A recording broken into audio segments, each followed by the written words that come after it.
Hello everyone, welcome to the video. My name is Lionheart16, that's Elton Inheart16, and this is the gym preview for Lionheart's Gym Challenge, and we are previewing the fourth gym today.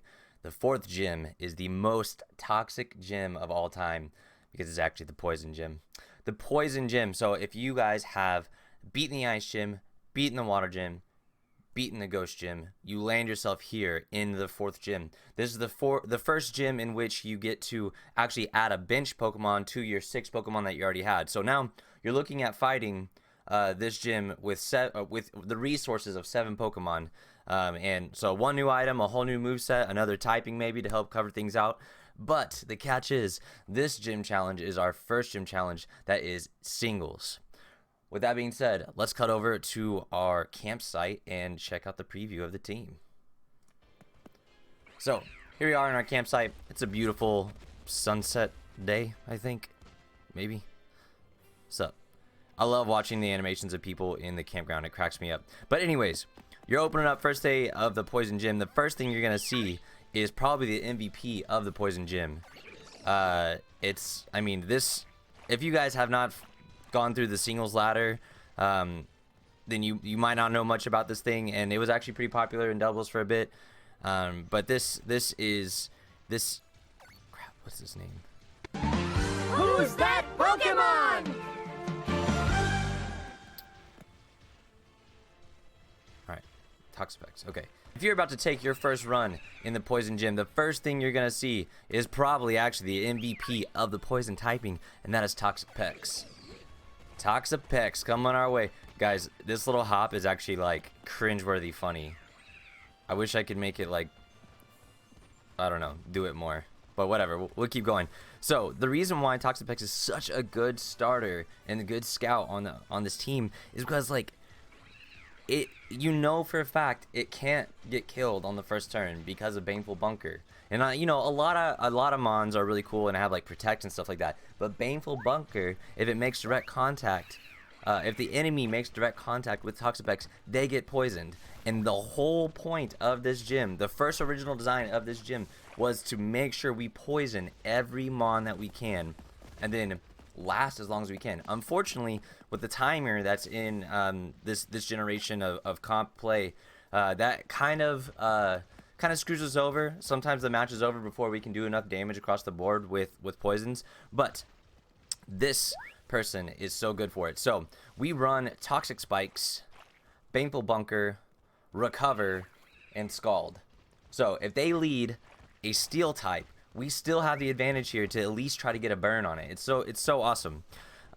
We decided to run Toxic Spikes over Toxic because just in case, not all of my mons have Toxic on it, but if we knew that there would at least be Toxic Spikes on the ground, we knew we could at least poison incoming mons unless they have like Levitate or something like that, or if they're a Poison mon or a Steel mon. But we have checks for that. We have checks and counters for all that.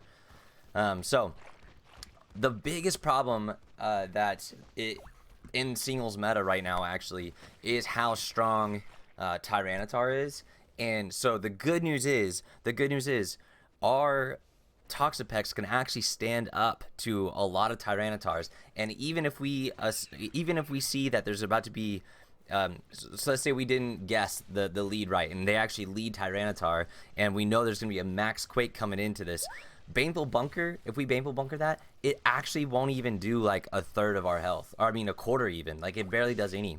And then when we know where they're gonna double down into it, that's when we introduce our second tank. Our second tank, and actually a pleasant surprise of tanks, is this Weezing. The Weezing. Now I'm not gonna lie, aesthetically I think Weezing is probably the worst Pokemon I've ever seen in my life. All versions of Weezing are just gross, and like, I don't know, I guess it's clever that the top hat is like industrial chimneys and like, but it's just gross. But anyways, this Weezing is running Levitate, which means on the first turn, G-Max Tyranitar, Max Quake, Baneful Bunker, hardly any damage at all, no big deal. Second turn, swap to Levitate, no damage at all, literally no damage at all. But the Tyranitar will probably have a Steel move for this Weezing. This Weezing will die to Steel moves. It'll get wrecked by Steel moves. back to Toxapex. Toxapex can eat a steel move like a champ. And one of them runs Black Sludge, the other one runs Leftovers, and this is basically our stall for most of the game, is rotating these guys in and out to the Mons, getting the poisons on and rotating them in and out. We run the Regenerator Toxapex, so every time it swaps out, it gains a little bit more, or it gains like a quarter of its health on swap outs. Really awesome, really awesome. But with that, let's introduce some of the other strats that we have going on with our Pokemon. This Salazzle, I love this Salazzle. We chose to run Salazzle and Toxapex as some of our really cool, well, not Toxapex, sorry, Toxicroak, as some of our really quick Mons. And so Salazzle has Focus Sash, Toxapex has Life Orb. Here's why those two things are valuable. Hey, Salazzle, will you get out of the way so Toxapex will like stop, or Toxicroak will just stop? Like, guys, all right, what's happening here? Just halt. How do you make this stop? Hey, stop. Stop. Oh, all right, sassy. Okay. I don't know how to put this up, so we're just gonna keep going with it. Oh, like, if you like move your thing, it works. That's weird. Okay. All right, so here's the deal. Salazzle and Toxicroak both have Fake Out, which is another strat that we use to halt people. Oh no, now Salazzle coming back now that you've moved. It's another strategy that we use to like halt people and make them take another tick of whatever damage that they are taking. And the Life Orb Toxicroak, if I read the Tyranitar start appropriately, the Life Orb, so the Fake Out and the Drain Punch can successfully kill a Tyranitar. It's pretty dope. The only way it gets wrecked is if they just G-max the Tyranitar in the first turn, and we can't really do anything about that. So I don't typically lead the Toxicroak unless I'm confident they're leading T-Tar and their typical strat is to not Dynamax it. Another really, I mean, this is our hardest hitter. This guy coming up, he will OHKO some things like nobody's business. This is our Drapion. Our Drapion has the Sniper ability, which means it gets crits more than it should. We run it with Choice Band and we run Knockoff. So Knockoff is a stab, Choice Band adds damage, and we could get the Sniper crit. This thing can OHKO a lot of things that people aren't expecting it to OHKO. We have this bug again. Like, why? Like, just stop running. Like, it makes me nervous that he's like running like that. Everyone else like just getting nervous. But anyways, Drapion. My original design of this gym did not include Drapion because I didn't think the stacking damage was worth it, but it actually really is. It really is, because Drapion's naturally faster than a lot of the meta threats right now, and that's a pretty big deal. Pretty big deal to be able to walk in, hit a huge stab knockoff that could be a crit, and like get rid of Assault Vest, get rid of whatever they might be using, their leftovers on their tanks, or you know, whatever they have, the berries. He just gets rid of it all and does massive amounts of damage. Pretty cool mon. Pretty cool mon. And then our last mon that we have not talked about is our Venusaur. You guys all know who Venusaur is. A community favorite. Venusaur. Watch him gallop. Oh my gosh. I feel like the ground would shake. This Venusaur is pretty dope and is our check to anyone that tries to do weather control. In the gym challenge, since I started with ice, I noticed a lot of teams would run like sunny days and stuff like that, and then same with the water gym. A lot of teams would be running sunny days against it. So if they still have sunny days on their team and are utilizing it for their team to have their own speed control, Venusaur is there to counter that. And this is a tanky Venusaur with weakness policy, so it's not going to be as fast as the other Venusaurs you guys might run into. But it hits like a truck and it can tank a lot of moves. Lot of moves. And so yeah, this is the Poison Gym starters. This is the most common lineup I use, but I'll show you guys some subs that I will rotate in and out of the lineup sometimes, and some like backup checks that I made for them. Got 0 XP. Nice job, team. Nice job. So if you guys check out the Toxic Gym in my box, the box I've cleverly named Britney Spears because, you know, toxic. We also were utilizing Garbodor a lot. Garbodor, again, my original design was to have Garbodor in for Toxicroak. and the it just didn't work out. And you guys have heard me say this on the other videos if you've gotten this far.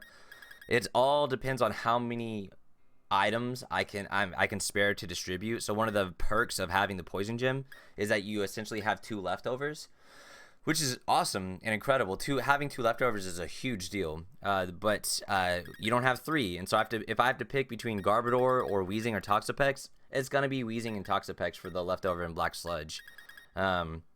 And I'm sure a lot of you are wondering how come I don't end up using Gengar or Vileplume or Toxtricity. Also, like, well, especially Gengar and Toxtricity being some of the hardest hitting Poison Gym members that we have.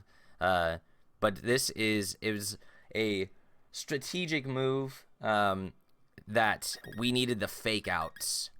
We needed the fake outs more than we needed just the outright speed and damage. And also, Toxtricity really just isn't that fast if you think about it. Gengar is pretty fast, but can't really get hit by anything. These guys have an ability to walk into the game and either fake out or survive a hit because it's got Focus Sash. Well, you guys can't see. I'm talking about Salazzle right now. But yeah, the Salazzle usually runs Focus Sash, so it can come in, take a full hit. Like if you have to swap it in, then fake out. That's 2 turns already of tick damage. And it's so fast. It's so fast. Wow, this isn't even a good-natured Salazzle. I just realized that. I need to fix its speed. That it's outspeeding like everything. Yeah. Another really huge advantage of Salazzle is this corrosion ability. There are a lot of mons in this game that counter the poison gem because they just can't be poisoned, like steel mons and poison mons. Salazzle can poison any mon because of this ability, corrosion. So we used to run Toxic on it, but I've found there's more value in running Venoshock because lately I've been so efficient at poisoning everything I need to that it's been working really well. So is there anything else? Don't think so. Guys, this is the poison gym. Oh, I didn't talk about Vileplume. Alright. Vileplume is another help setter. Sorry, help setter. That's bad English. Vileplume is another stall tactic that I made, and it never really worked. But we're here for the Sleep Powder, the Strength Sap, the Giga Drain, and the Leech Seed.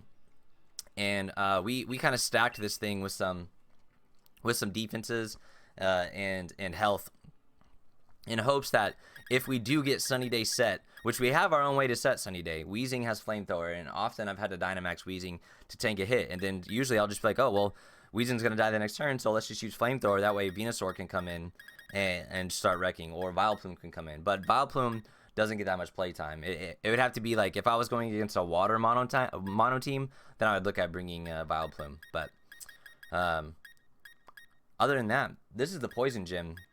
So overall, the Poison Gym is mainly just a giant chess match. Who's rotating in and out? Who's going in and out? What moves do you guys have to read? What moves do I have to read? Which is like a lot of the other teams, except for I have some teams that are just so strong, like they just hit so hard that that's all you're gonna read is that, oh, we're about to get hit really hard. Who can die? With this team, it's like how can I hit? You guys have to think about how you can hit me really hard, or else you're gonna lose to Toxic. So that's kind of cool. That's the really cool thing.